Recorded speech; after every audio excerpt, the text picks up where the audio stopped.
It's my pleasure to present the paper Digitalization Challenges in the Higher Education Sector in Syria during COVID-19, co-authored by Jurgita and Manuela. My name is Sulaiman Mouselli. I'm a professor at Arab International University, Syria, and it's my pleasure to participate in this IBIMA conference organized in April 2021 in Cordoba, Spain.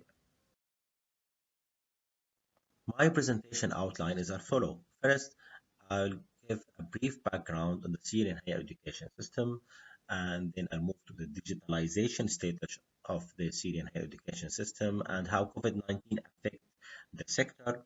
Then I'll go through the research hypothesis, methodology, variables, and the model. How Syrian students perceive the quality of online learning during COVID-19, and I will explain the study results and conclusions. The Syrian higher education system consists of 8 public universities, including the Syrian Virtual University, which is the only virtual university in Syria, and 23 private universities, in addition to 4 institutes. The total number of students enrolled in the Syrian higher education system in 2017 and 18, where we have statistics, was about 490,000 students. 41,000 of them are from private universities, about 8,000 students from the Syrian virtual universities, and the majority, 404,000 students, come from the remaining public universities. The number of academic staff is about 8,600 academic staff, not distributed equally between universities. This is according to 2019 Syrian Central Bureau of Statistics. What is the digitalization status of Syrian higher education system? The digitalization process in Syrian higher education system has started before the conflict, which erupted in 2011. But due to limited financial resources, then the security unrest because of the conflict, private universities were forced to relocate their campuses. Public universities has no enough financial resources, and they struggle to survive the conflict environment, and this forced these universities to limit their investment, and they considered the digitalization as something luxurious. The first national policy for science, technology, and innovation, which published 2017 in Syria, recognizes the importance of boosting university technological infrastructure and increasing awareness of the importance of e-learning. In fact, it is until 2002 that all Syrian universities use face-to-face education. In 2002, Syrian virtual universities comes into existence, and they started offering courses and programs in virtual format and distance learning format. Of course, many essential digital tools, learning management systems, still neither available at public universities nor used by most of private universities. Not only learning management system, but also e-libraries are familiar in many of public and private universities.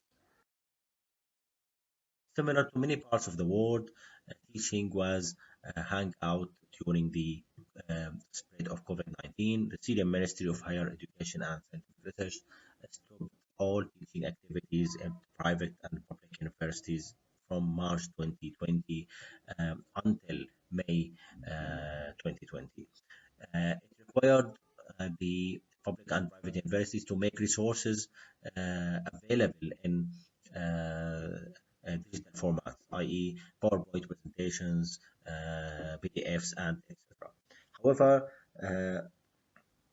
all distance learning carried out during the Hangout will forced to be repeated once the Hangout is over.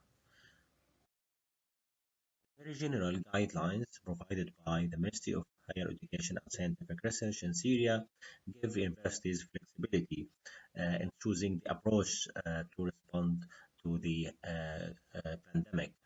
In fact, the majority of teaching during the stoppage or the hangout of teaching was based on asynchronous sessions.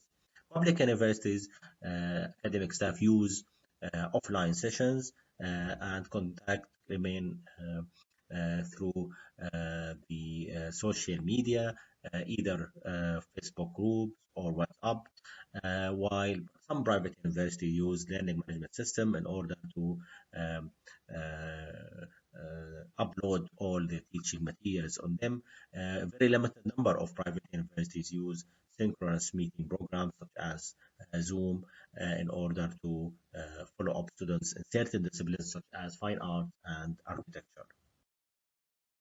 The aim of our research is to determine the factors that affect the efficiency of distance learning in Syria during the pandemic. We have five different factors: the e-contact, the student readiness, the university support, teaching methods, and the evaluation methods. And we formulate the hypothesis in the way that we expect all these factors to affect positively the efficiency of distance learning. Our research was conducted on students from Syrian public and private universities in the period between April and May 2020, where was hangout of face-to-face education. The questionnaire was distributed online through social media, and we managed to collect 1,137 respondents from the Syrian students. The structural survey consisted of three components. One is related to demographical characteristic. One was asking about the distance learning efficiency, and the other one was about factors such as the university support, e-content, characteristics, teaching efficiency, interactiveness of the material, and evaluation. We use Likert scale for answering the questionnaire questions, and we categorize answers into six variables. Five of them were independent variables, and one is dependent, which is distance learning. And we compare the mean of each of those variables with the middle class of 3, and the results show that they are all less than 3 and they are different from 0, as we can see from the significance level. This indicates that the quality of the e-content, the student readiness, university support, teaching methods, evaluation methods, and the efficiency of distance learning were all below average. We estimate the following multiple regression model, where we have the 5 main variables as independent variables and distance learning as dependent.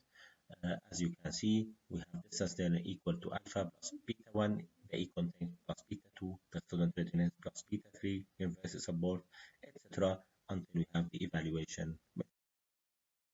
From the multiple regression model indicates that e-content, student readiness, teaching methods, and evaluation methods were significantly affecting the efficiency of distance learning, as you can see from the p-value, while university support was insignificant determinant of the efficiency of distance learning.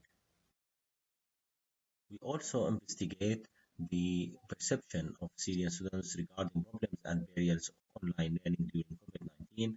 The majority of students indicate that weak internet connection, lack of housing of distance learning, and lack of training on using learning management system are among the main barriers of distance learning in Syria. To summarize our conclusions, first at the national level, we find out that critical technological issues and barriers are hindering Syrian students' full engagement in distance learning, especially with regard to internet service and connection quality.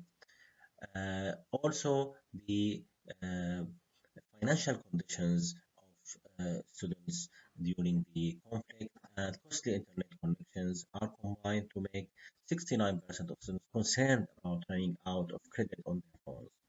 Now, on the institutional level, we find out that there is weak technological infrastructure at Syrian higher education institutions. 70.4% and 66.7% of students have not heard of learning management systems and video communication platforms, respectively. We can say that student support is essential. Students needed to install certain programs on their mobile phones in order to have sound distance learning. To conclude, Syrian students perceive the content of e-materials as uninteresting, and they also consider the knowledge they acquire through distance learning as inferior to the one they could have through face-to-face classes. Students are unfamiliar with distance learning. They struggle to shift into the new way of virtual education. This makes them uncomfortable with studying materials, and they struggle to understand them quickly and clearly. The experience of moving to distance learning could be seen as Syrian higher education institutions as an opportunity to move into more digitalization phase. Of course, students started to appreciate the experience uh, as we can see now, but they need to reflect on their experience, and Syrian higher education institutions and the ministry need to learn the lesson. Thank you for listening to my presentation, and it's a great opportunity to present in front of you. Uh, Thank you very much, and I will be happy to receive any inquiry and question about my presentation.